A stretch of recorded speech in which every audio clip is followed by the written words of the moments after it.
The late Rabbi of Strasbourg.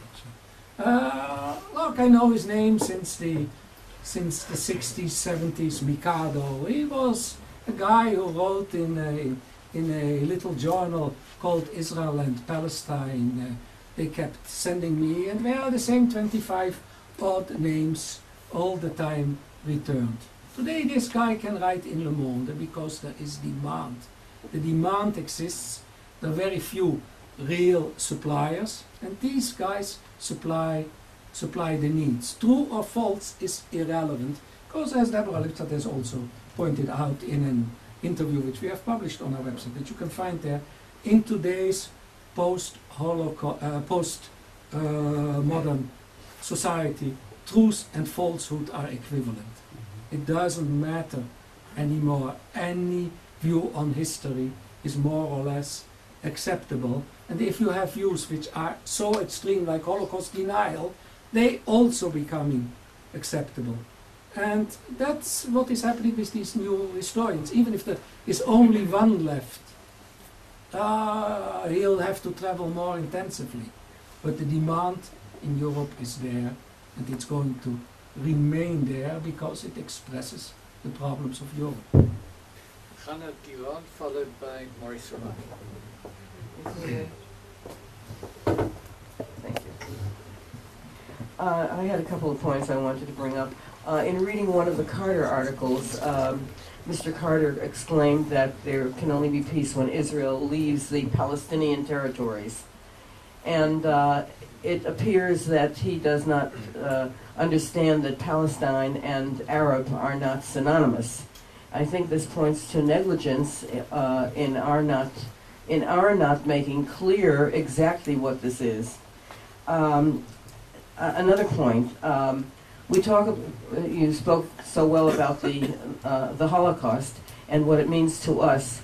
6 million Jews perished, but many more millions of others died. It was really a world catastrophe. And maybe we need to point out the fact that, more vociferously, that what Ahmadinejad is planning is not just an Israeli problem, but a world problem. And I think that perhaps does not get enough publicity. I watched Radical Islam on Fox News the other day, and of course the extremists are talking about death to America too, and that may that perhaps will seep in. But I think we need to take advantage of that. The enemy's on the march, and we have to march as fast as it does. Look, the two issues are related, by the way, to Frida's question. To show our own impotence, or the government's impotence, 3.5 years ago, Sharansky calls the Global Forum on Anti-Semitism. Well, very positive thing to do. The main experts in the world come together in Jerusalem. He does that for 3 years. He resigns as a minister. For 1.5 years, the forum dies. So now Tzipi Livni, and praise her for that, has taken the initiative for a new global forum. It starts on Sunday, and it's on Monday. And we had a preparatory meeting 3-4 weeks ago. Thomas and I were there, a small group preparing it. And this girl, Dershowitz, was on the video connection, and Malcolm Hörnlein, and David Harris, and Abe Foxman, and Irving Kotler, all the names. And the debate there a few weeks ago was exactly the same as 3.5 years ago. We have simply lost 3.5 years. We haven't done a thing. We have not gotten our act together.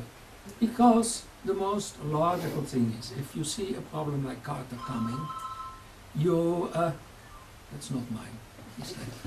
If you see a problem like Carter coming, and you could have gotten the book, and even if you couldn't have gotten the book, you could have bought it when it came out. Let's say, come out of that professional sphere of strategy.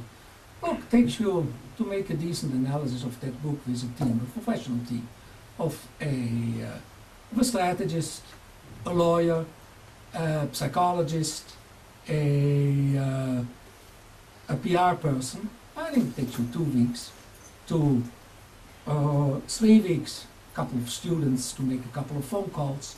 Takes you not much time to analyze that book, to get all the damaging information on Carter as a president who failed, to gather all the things which were wrong with him, and to attack him the way he is attacked in a dispersed way now, and gradually we get it into focus, to attack him in the early point when the book came out.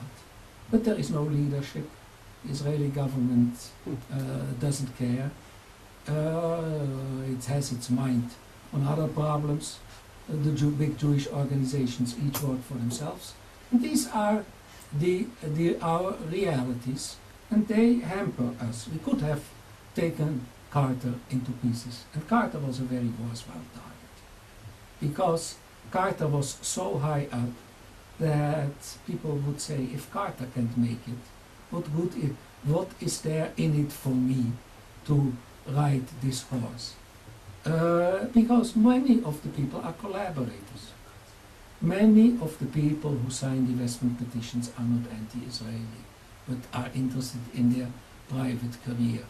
If at a university, in certain of the soft professions, sociology, other kinds of dubious, other kinds of more dubious professions,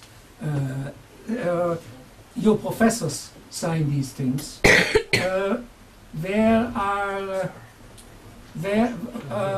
It's worthwhile for you to sign also, because that gives you a plus point. We know Sharansky tells it while he goes to Harvard, and the student says to him, I cannot speak up for Israel because it will affect my marks. That's Harvard. Sharansky says that. A commercial plug in the introduction of my forthcoming book on academics against Israel and the Jews. Says in the introduction to that book, he says, well, that was language which I knew from Moscow. To find it at Harvard was a real surprise for me. So we have not studied this other absurdity. The JCPA is very prominent in these things, even though it is one of the smallest operators. It can only be prominent because the big operators don't do their job. It's very simple. We can do all these things like the 3 Ahmadinejad studies we did, and taking the initiative with Rabbi Knesset Dani Naveh of this campaign to bring Ahmadinejad to court, because there are 10 other organizations who have about 1,000 times more money or 100 times more money than we have, who should have done that. But because the big and the mind on these new issues functions slowly, we are in the forefront of these things. So all this hangs together with a total re-evaluation of what Israeli Hasbara should do. And the second point of that is a point in this universe of a revised Hasbara strategy. Microphone for question. In a way, you have answered my question, but still I would like to put it more in focus. By the way, I don't think I share your opinion about democracy when it undermines my survival. But nonetheless, some of your ideas in answering the questions, I think can be more focused to attack this presentation. Your presentation, I found it very disturbing, not because of the contents of the presentation, but because of the reaction of the Jewish community, world Jewish community, to such new phenomenon, I would say, which is an old phenomenon if you put it within the prospects of anti-Semitism, etc.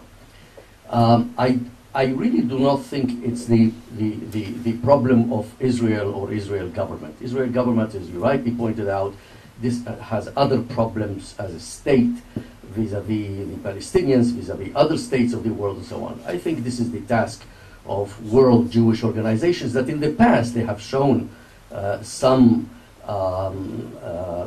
involvement with Jewish survival. For example, I would go to the Claims Conference and I would ask them to either establish a new institution that would relate or would include Jews from the world, not Israel, not necessarily Israel. Israel is already has taken care of its Jews, if you wish.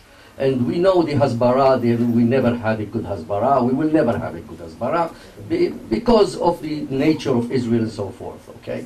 But I think this question is undermining some historical facts about Jewish history. And I think I really don't care about Harvard, I don't care about, you know, these students that maybe they should be also taught or the education programs at Hebrew schools in the United States. I'm not suggesting that we should have not only like Cage, like in the United States, that has from year to year or every 2 years meetings about the future of Jewish education in the United States or in the Western world. But I think we need much more involvement of world Jewish organizations that have been involved in the past and they have been successful. I don't see them successful. I don't see them involved. And I think the Claims Conference should relate and should address these issues, which are, in my opinion, at the heart of all these problems that we are facing today. We have to get organized. I think the Claims Conference is about the last one which we should get into that, because that's not a body which is a but has the money. Huh? Has the money. The money is not the problem. The money is not the problem. The use of the money is the problem. And that is a totally different issue. Whatever we do here in our small way is peanuts for the big Jewish organizations. And they could have done it the same way as we could have done it, much better, but they cannot do it. Now, why can't they do it? That is an interesting sociological study, but that's not the point. The issue is obviously between short-term and long-term.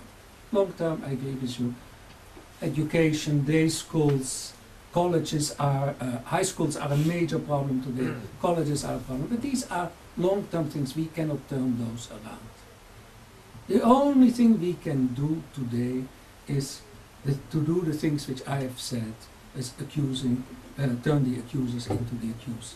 Look, Dershowitz gives you one example after the other, and it's pity that he is out only there. He goes to Columbia at the time of the scandal with at Columbia about the intimidation of the Jewish students. Now, Dershowitz doesn't do a learned analysis of what Columbia has done or hasn't done. He says, I have never been at a university which has been so biased as at Columbia. That is a one-liner. Everybody remembers that. He has never been at a university which is as biased as Columbia. He doesn't have to give many explanations. Now, Columbia has to give many explanations. Dershowitz says, I don't remember it entirely, he says about Carter. There are two Carters. One is the Brandeis Carter, and the other is the Al Jazeera Carter. He says, which Carter has come to speak here tonight? I mean, that is the force of the one-liner. You do not need millions for that. You need brains for that. And you need active brains for that. And the profession which is best equipped to attack these things are criminal lawyers. Because these guys live on an infrastructure which is built on finding the one or two weak spots in the case of the other guy. So if you are trained in that, you are much better equipped than an Israeli cabinet minister, even a Jewish leader, or a chief rabbi in certain countries to deal with these matters. We can mobilize these guys because for one or the other sociological reasons, among the leading criminal lawyers in the world, you find in the Western world, you find disproportionately more Jews than there are Jews in society at large. So the thing is there. So happens that in psychology and in public relations and in strategy, the other professions which you need to build up a small team, so happens that the Jews are disproportionately represented there as well. Now, I don't invent this here, of course, on the spur of the moment because you asked that question. I said that to the World Jewish Congress 3-4 years ago when they started our program at looking at the universities, when that was a totally new thing and they couldn't do it themselves. They gave us a very small amount of money to start this program, and it led to our first study, which you can find on the internet. Nothing has been done, and it depends to the whole system at the Global Forum on Anti-Semitism, which groups a representative example of the anti-Semitism experts in the world. That's not the problem. There is no leadership on these things. There is little understanding. Now people start to understand in the last year that academics problems at universities will not go away. Look, anybody with a strategic background could see that in the year it started in 2002. The first one could see that the beginning of 2003.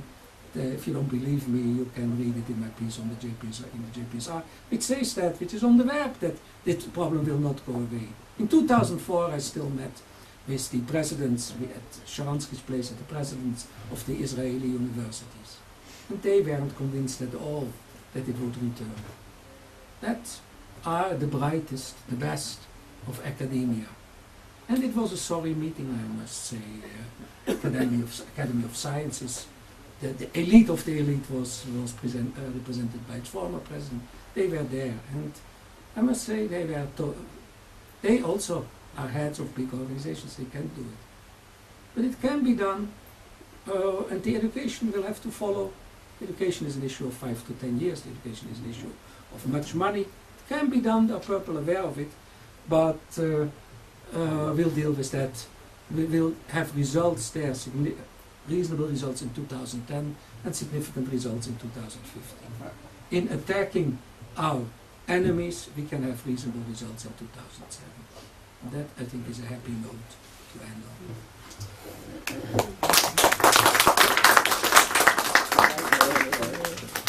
Our time is up. I want to thank Manfred very much. It's a good job that you usually do, and on behalf of all of us, and you said you ended up on a happy note. I think it was the only happy note we had in an hour and a half. Okay. Thank you very much.